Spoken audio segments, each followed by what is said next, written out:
আসসালামু আলাইকুম ভিউয়ার্স, নতুন আরেকটি রোড ব্লগ ভিডিওতে আপনাদের সবাইকে শুভেচ্ছা সহ স্বাগত জানাচ্ছি। আপনারা নিশ্চয়ই দেখেছেন আমার এই পেজটাতে কিন্তু লং ভিডিও অনেক দিন থেকে আমি দিতে পারিনি। এর কারণ হচ্ছে ফেসবুক বন্ধ ছিল এবং পরবর্তীতে অনেকটা চাপ বেড়ে গেছে, পেজের রিচ ডাউন হয়ে গেছে, প্রত্যেকটা পেজ উপরে তুলতে গিয়ে অনেকটা হিমশিম খেতে হচ্ছে। ইভেন আমার রাহাত মিডিয়া প্রো পেজের রিচ এখন আলহামদুলিল্লাহ অনেক ভালো, এলি স্ক্যাম দিয়ে পেজের রিচ ভালো, শুধু এই পেজটাতে রিচ ডাউন। তো এটাতে আমি রেগুলার ভিডিও দিচ্ছি।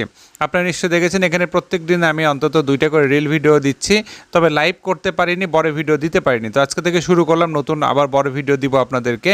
আশা করছি আপনাদের ভিডিওগুলো ভালো লাগবে। তো আজকে যে রোড নিয়ে কথা বলছি, আমার আশেপাশে যারা আছে নিশ্চয়ই রোডটা চেনার কথা, আর যারা দূর দূরান্ত থেকে দেখছেন আপনাদের উদ্দেশ্যে বলছি, এই রোডটা মূলত ঘোড়াঘাট টু পলাশবাড়ি।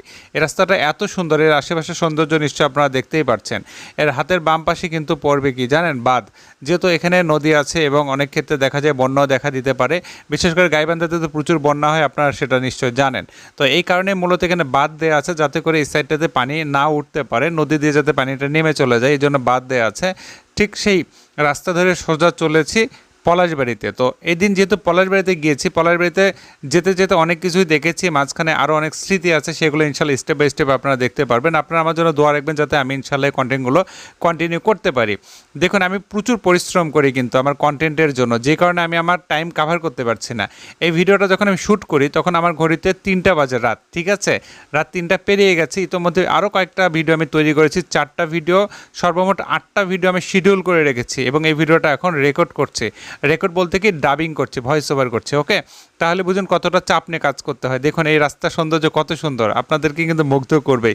সত্যি ঘোড়াঘাট টু পলাশবাড়ির রাস্তার সৌন্দর্য আপনাদেরকে আজকে শেয়ার করার চেষ্টা করছি। দেখুন এত সুন্দর রাস্তা, আপনারা নিশ্চয়ই এদিকে যারা যাতায়াত করেছেন আপনারা নিশ্চয়ই জানেন।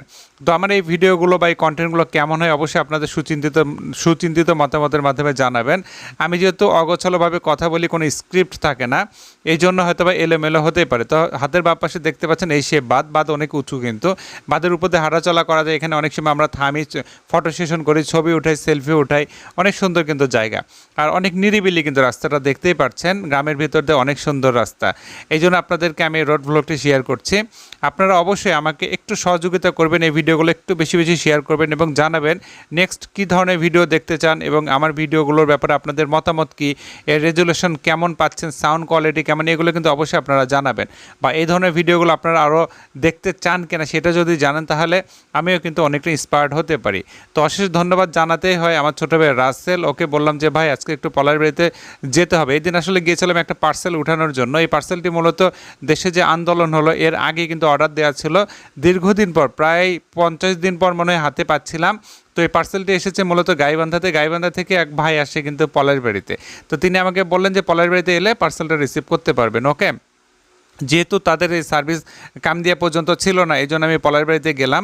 তো রাসেলকে ফোন করে বললাম যে ছোটো ভাই একটু যেতে হবে, ও বললো যে ঠিক আছে আমি যাব। তো ওকে অশেষ ধন্যবাদ জানাচ্ছি, কৃতজ্ঞতা প্রকাশ করছে যে সে আমাকে সময় দিয়ে, শ্রম দিয়ে সহযোগিতা করছে। ওকে, ওর বাইক নিয়ে যাচ্ছে, আমি ওর বাইকের পেছনে বসে কিন্তু ভিডিও শ্যুট করছি। অনেকে বলবেন হয়তো বা যে আমি এই ভিডিওটা আসলে কী দিয়ে শ্যুট করছি, এটা হচ্ছে আমার স্মার্টফোন দিয়ে শ্যুট করছি। ওকে, আমার কিন্তু কোনো ধরনের অ্যাকশন ক্যামেরা বা ডিএসএলআর ক্যামেরা নেই, স্মার্টফোন দিয়ে আমি শ্যুট করছি, কোনো ধরনের স্টেবিলাইজারও কিন্তু নেই, অর্থাৎ গিম্বলও লাগাই নাই, জাস্ট আমার ফোনের মাধ্যমে ভিডিওটি শ্যুট হচ্ছিল। তো যাই হোক, কথা বলতে বলতে আসলে এই ভিডিও শেষ পর্যায়ে চলে এসেছি। কেমন লাগছে ভিডিওটা অবশ্যই কিন্তু জানাতে বলবেন না। ইনশাল্লাহ আমি চেষ্টা করবো, আপনারা যদি আমাকে আগের মতো সহযোগিতা করতে থাকেন, সাপোর্ট দিতে থাকেন, তাহলে নতুন নতুন ভিডিও কিন্তু আসতে থাকবে, ঠিক আছে।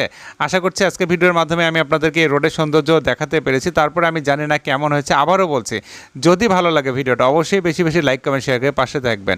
কথা আর বাড়াবো না, কথা বলতে বলতে আসলে ভিডিও শেষ পর্যায়ে এসেছি। অনেক বকবক করেছি, বকবক করতে ভালো লাগে এই জন্য বকবক করেছি, তো আপনারা অবশ্যই জানাবেন। ওকে, তো আজকের মধ্যে আমি এই ভিডিও থেকে বিদায় নিচ্ছি। এলিস আহমেদ, আল্লাহ হাফেজ।